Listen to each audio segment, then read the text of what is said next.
Hello dear, কেমন আছেন আপনারা? আমরা যারা বিভিন্ন সময় বিভিন্ন কারণে বিভিন্ন পেজ স্ক্যান করে থাকি, সেটি আমরা বিভিন্ন মাধ্যমে করে থাকি। যেমন আমরা প্রিন্টারের সাহায্যে, কম্পিউটারের সাহায্যে, আবার মোবাইলের সাহায্যে স্ক্যান করে থাকি। তো অনেকে আমরা কম্পিউটার বা স্ক্যানার অথবা প্রিন্টার স্ক্যানার যেগুলি আছে সেগুলোর সাহায্য নিয়ে আমরা স্ক্যান করে থাকি। মোবাইল দিয়ে যে স্ক্যান করা যায় সেটা অনেকে আমরা জানি না। তো মোবাইলের মাধ্যমেও ঠিক কম্পিউটারের সাহায্যে আমরা যেভাবে স্ক্যান করি সেভাবে স্ক্যান করতে পারি। তো সেই বিষয়টি দেখানোর জন্য আমি আজকের ভিডিওটি তৈরি করতেছি আপনাদের জন্য। আজকের ভিডিওর বিষয়বস্তু হচ্ছে কিভাবে আমরা হাতের অ্যান্ড্রয়েড মোবাইল দিয়ে আমরা স্ক্যান করব বা কম্পিউটারের চেয়ে ভালোভাবে স্ক্যান করতে পারি, সেই বিষয়টি দেখানোর চেষ্টা করব। তো ভিডিওটি দেখানোর পূর্বে আপনাদের কাছে একটি রিকোয়েস্ট থাকবে, যারা এই চ্যানেলটাকে এখনও সাবস্ক্রাইব করেননি তারা চ্যানেলটিকে সাবস্ক্রাইব করে রাখবেন এবং পাশে থাকা বেল আইকনে ক্লিক করে রাখবেন। তো আমি প্রথমে আমার মোবাইলে যে প্লে স্টোর আছে সেখানে আমি যাচ্ছি। আমি প্লে স্টোরে যেয়ে আমি সার্চ বক্সে যদি আমি লিখি ফাস্ট স্ক্যানার, এটি লিখে যদি আমি ক্লিক করি, দেখুন আমার সামনে অনেক রকমের স্ক্যানার শো করতেছে। তো এখান থেকে আমি জাস্ট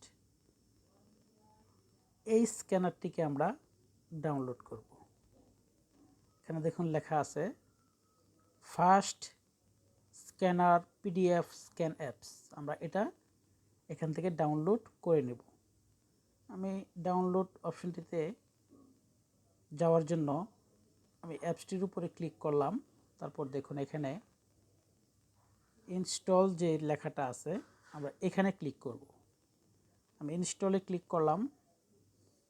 ইনস্টলে ক্লিক করার পর আমরা যদি একটু অপেক্ষা করি, দেখবেন আমার এই অ্যাপসটি ভেরিফাইড হয়ে ইনস্টল হয়ে যাবে। তো এটি ইনস্টল হয়ে যাওয়ার পর এখানে ওপেন যে অপশনটি রয়েছে, এখানে এই ওপেন অপশনটি দেখুন এখানে ডিসেবল অবস্থায় আছে, এটা এনেবল হয়ে যাবে যখন এটি ডাউনলোড হওয়া কমপ্লিট হবে বা ইনস্টল হওয়া কমপ্লিট হবে। এটি এখন দেখুন ইনস্টল হচ্ছে, ইনস্টলিং। দেখুন এটি এখন ইনস্টল হচ্ছে। আমরা একটু অপেক্ষা করব। আমাদের অ্যাপসটি ইনস্টল হয়ে যাওয়ার পর এই অ্যাপসটির সাহায্যে কিভাবে আমরা যে কোনো পেজ বা যে কোনো ধরনের স্ক্যানিং যে কাজগুলো থাকে আমরা সেটা কিভাবে করতে পারি এবং খুব সহজে, সেটা আমি আপনাদেরকে দেখানোর চেষ্টা করব।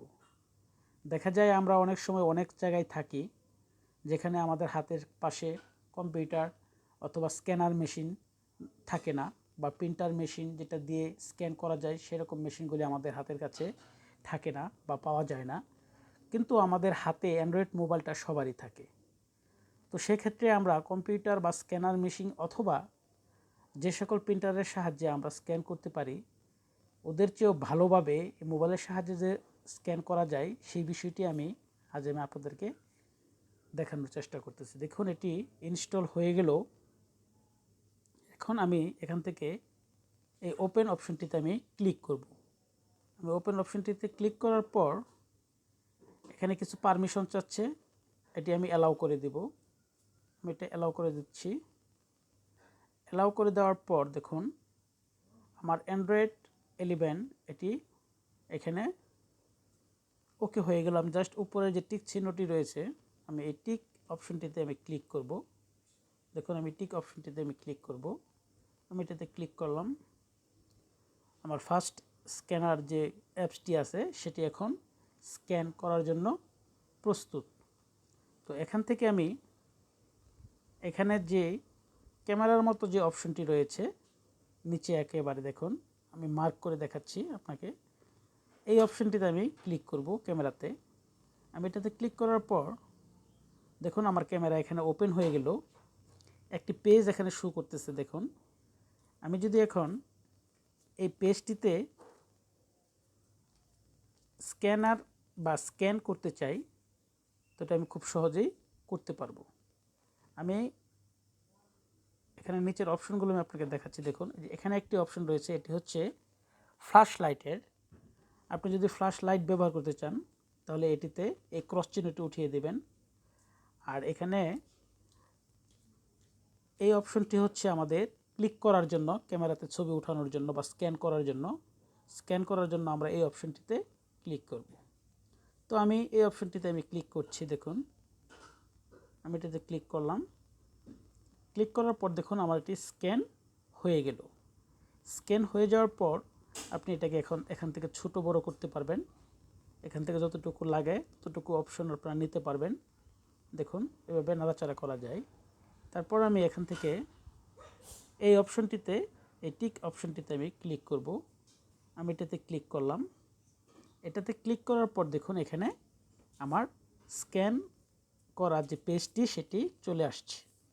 এখান থেকে আপনি আরও কিছু অপশন পাবেন, যেমন এখানে যে তীর চিহ্নটা রয়েছে বা অ্যারো বাঁকা চিহ্নটা রয়েছে সেটি দিয়ে আপনি এটাকে পেজটিকে আপনি বিভিন্ন দিকে অ্যাঙ্গেলে ঘোরাতে পারবেন।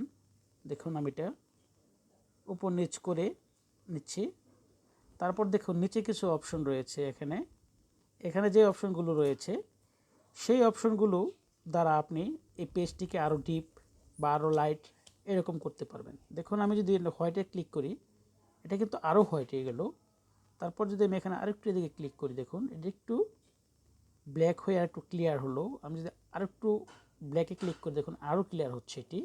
তারপর যদি আমি এখানে আরও ব্ল্যাকে ক্লিক করি, দেখুন এটি একদম লাইন সহ একদম হুবহু সেই পেজটি চলে আসছে। আমি যদি এটাতেও ক্লিক করি, দেখুন এটি এইভাবে চলে আসে। আপনারা এটি এভাবে চেক আপ করে দেখে নেবেন, যেটি আপনাদের জন্য উপযোগী হয় সেভাবে আপনারা করে জাস্ট এখান থেকে এই টিক যে অপশনটি রয়েছে এটিতে ক্লিক করবেন। আমি এটাতে ক্লিক করছি। দেখুন এখানে আসছে একটি ডকুমেন্ট নাম দেওয়ার জন্য। আমি যদি এখানে এই অপশনটিতে নিউ ডকুমেন্ট অপশনটি কেটে দিয়ে আমি যদি এখানে নিজস্ব একটি নাম দিয়ে দিই, আমি যদি এখানে নাম দেই মামুন, আমি এখানে মামুন দিয়ে এটিকে ওকে করে দিলাম। এটা মামুন নামে সেভ হয়ে গেল। সেভ হয়ে যাওয়ার পর দেখুন এখানে আরও কিছু অপশন রয়েছে। দেখুন এখানে শেয়ার যে চিহ্নটি রয়েছে, আমি এই শেয়ার অপশনটিতে যদি ক্লিক করি, দেখুন আমি শেয়ার অপশনটিতে যদি ক্লিক করি, দেখুন এখানে share email to my self, মানে আপনি এখান থেকে সরাসরি এই ইমেজটাকে ইমেল করতে পারবেন। আবার উপরেই আছে দেখুন শেয়ারিং। আবার যদি আমি এই শেয়ারিং অপশনটিতে ক্লিক করি, এখানে দেখুন প্রথমে আছে পিডিএফ। আমি আপনাকে দেখাচ্ছি, এখানে আছে পিডিএফ, তারপর আছে জেপিজি। আপনি এখান থেকে যে কোনো ফরম্যাটে এটিকে সেভ করতে পারবেন। আমি জেপিজি অপশনে বা একটি ইমেজ আকারে আমি এটি সেভ করে বা সিলেক্ট করে আমি এখান থেকে দেখুন এটা আমি ইমেল করতে পারতেছি। আমি এটা ইমেল হিসেবে পাঠাতে পারবো। তারপর আমি এটা গুগল ড্রাইভে রাখতে পারবো, অথবা আমি এটা ওয়ান ড্রাইভে রাখতে পারবো। এটা আমি হোয়াটসঅ্যাপে কাউকে পাঠাতে পারবো, ব্লুটুথের সহিত আমি কাউকে এটা পাঠাতে পারবো, অথবা আমি এটাকে ফেসবুকে পোস্ট করতে পারবো। তো আপনারা এখান থেকে যেভাবে ভালো হয় বা আপনাদের যে অপশনটি প্রয়োজন আপনারা সেই অপশনটি এখান থেকে পিডিএফ আকারেও ব্যবহার করতে পারেন, অথবা আপনারা এই জেপিজিই অপশনেও এটি ব্যবহার করতে পারেন। আবার এখানে দেখুন লার্জ, মিডিয়াম, স্মল এবং স্মলেস্ট অপশন রয়েছে। আপনারা এখান থেকে ছবিটিকে বড়, ছোট অথবা যে কোনো আকৃতিতে এখানে ব্যবহার করতে পারেন। আমি মিডিয়াম হিসেবে রেখে দিলাম। তো ভিডিওটি আপনাদের কেমন লেগেছে কমেন্ট করে আপনারা জানাবেন। ভিডিওটি শেয়ার করবেন এবং লাইক করবেন। এই চ্যানেলটির পাশে থাকবেন, চ্যানেলটিকে সাবস্ক্রাইব করে রাখবেন। চ্যানেলটির বেল আইকনে ক্লিক করে যাতে পরবর্তী সময়ে এই চ্যানেলের যে কোনো শিক্ষণীয় ভিডিও আপনারা সহজে পেতে পারেন, তাই বেল আইকনে ক্লিক করে রাখবেন। সকলে সুস্থ থাকবেন, ভালো থাকবেন, সুন্দর থাকবেন, নিরাপদে থাকবেন, চ্যানেলের পাশে থাকবেন। আজ আর কথা বাড়াবো না। আল্লাহ হাফেজ।